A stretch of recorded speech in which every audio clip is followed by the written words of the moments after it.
व्हाट्सनैप guys, कैसे हो तुम लोग। तो एक साल पहले सैन डिएगो कॉमिक कॉन के अंदर मार्वल ने Avengers the Kang dynasty and Avenger secret Wars के नाम लिए थे।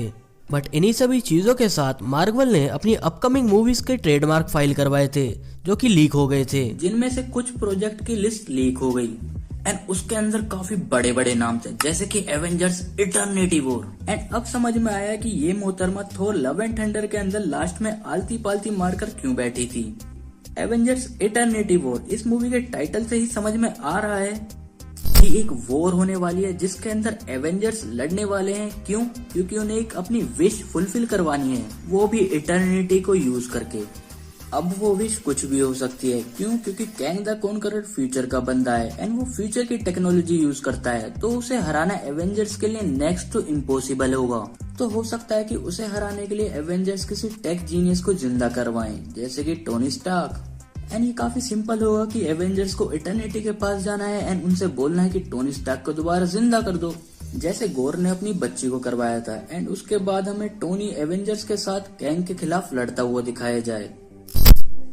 या फिर ये भी हो सकता है कि किसी का मत्था ठनक जाए एंड वो थैनोस को ही जिंदा करवा दे। या फिर होने के लिए ये भी हो सकता है कि सेलेस्टियल्स अर्थ को खत्म करने वाले हों एंड एवेंजर्स इटर्निटी से विश करें कि सेलेस्टियल्स को ही खत्म कर दो, क्योंकि इस ट्रेडमार्क की लीक में अगला जो नाम था वो सेलेस्टियल्स एंड ऑफ टाइम का भी था, जिसके नाम से ही पता चलता है कि सेलेस्टियल्स का अंत।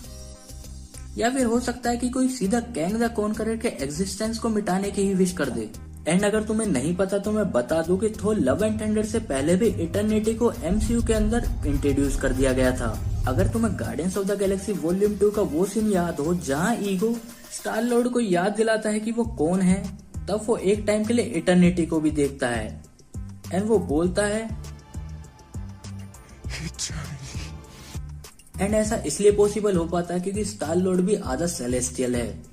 और मुझे इस कैरेक्टर से काफी उम्मीद है कि आगे चल के काफी कुछ बड़ा करने वाला है, अपनी पावर्स को एक्सप्लोर करने वाला है। But in the comics celestial काफी ज्यादा पावरफुल थे इटर्निटी से, क्योंकि कॉमिक्स में अगर सेलेस्टियल्स ना होते तो इटर्निटी भी ना होती।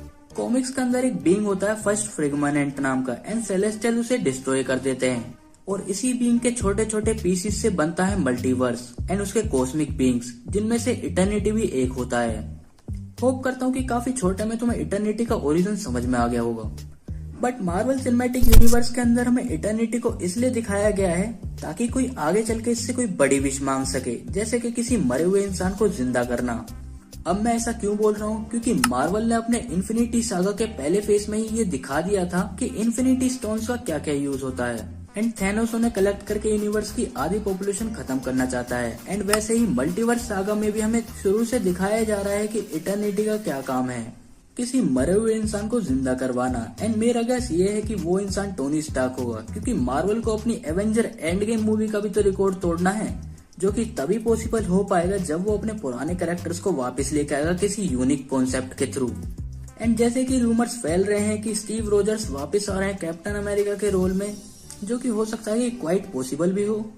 एवेंजर्स इटर्निटी वॉर, इस लीग का ये टाइटल काफी बड़े बड़े सवाल उठाता है कि क्या सेलेस्टियल्स पावरफुल होने वाले हैं इटर्निटी से, या फिर कैंग द कॉन्करर अगर फ्यूचर से आया है एंड वो टाइम के किसी भी पॉइंट में ट्रेवल कर सकता है, तो क्या वो ज्यादा सुप्रीम होगा सेलेस्टियल से, या फिर सेलेस्टियल इन सब के ऊपर होंगे। ये सच में काफी ज्यादा कॉम्प्लिकेटेड है।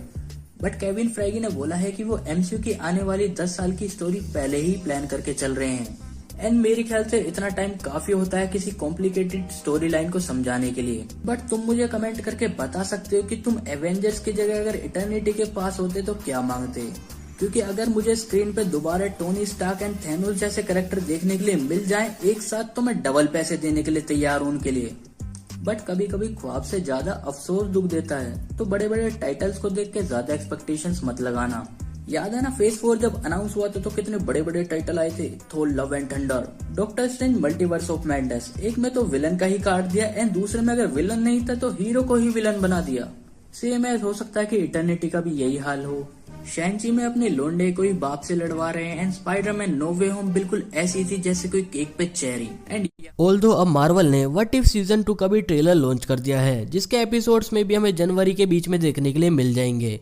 और बाकी मैंने लोकी सीजन 2 के ऊपर भी वीडियो बना रखी है कि लोकी का अब क्या होगा, लोकी क्या करेगा, उसका पर्पस क्या है, बाकी अगर तुम्हें वो वीडियो देखनी है तो तुम मेरी ये वाली वीडियो चेकआउट कर सकते हो।